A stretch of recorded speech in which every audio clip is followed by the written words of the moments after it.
ये बच्चों question number 10 from exercise 1.3 F X tends to Y be an invertible function so that F has unique inverse.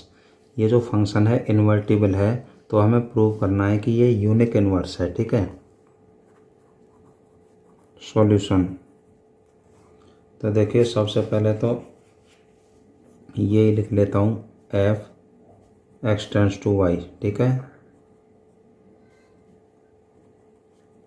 H N invertible function.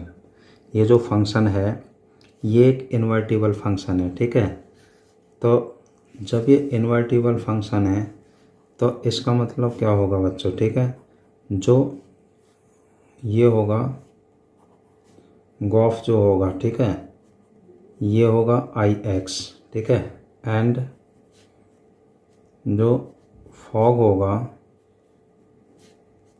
ये होगा आई Y. ठीक है, क्योंकि जब कोई भी फंक्शन इन्वर्टिबल होता है तो गॉफ की वैल्यू एक्स होती है यानी आई एक्स, और फॉग की वैल्यू आई वाई होती है, इन्वर्टिबल वाई। ठीक है, तो इसका मतलब ये हो गया कि जो एफ है यानी जो फंक्शन है, ठीक है,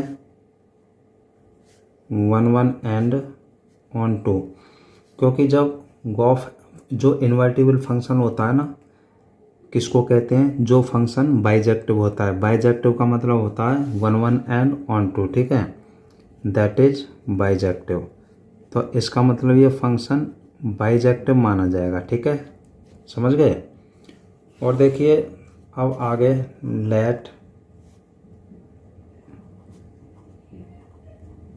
let us suppose that G1 and G2 are two inverses। ठीक है बच्चों, हमने क्या करा, G1 and G2 to inverses मान लिए ऑफ एफ फंक्शन के। ठीक है, एक G1 मान लिया और दूसरा मान लिया G2। ठीक है, तो देखो implies that fog 1 Y equal to I Y. ठीक है, और देखिए फॉग 2 यहाँ लिख देता हूँ और वाई इक्वल टू हो जाएगा आई Y.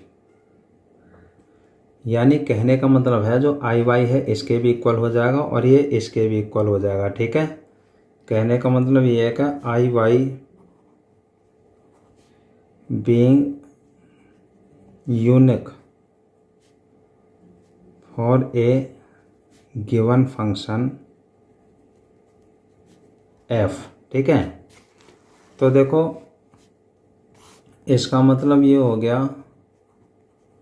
Fog 1 Y equal to fog 2 Y.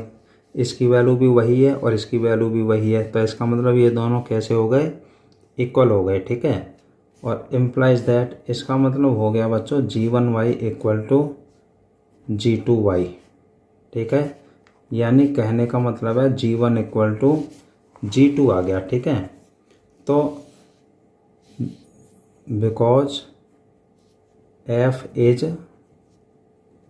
1 क्योंकि 1 भी तो है ये, एंड ऑन 2 1 ऑन 2 क्यों है, क्योंकि इन्वर्टिबल दे रखा है। ठीक है, जब फंक्शन इन्वर्टिबल होता है तो वो 1 भी माना जाता है और ऑन 2 भी माना जाता है बच्चों। ठीक है, तो जब G1 इक्वल टू G2 आ गया तो हम कह सकते हैं कि F has a unique inverse. इसका मतलब F का एक यूनिक इन्वर्स होगा। ठीक है, क्वेश्चन इज कंप्लीटेड।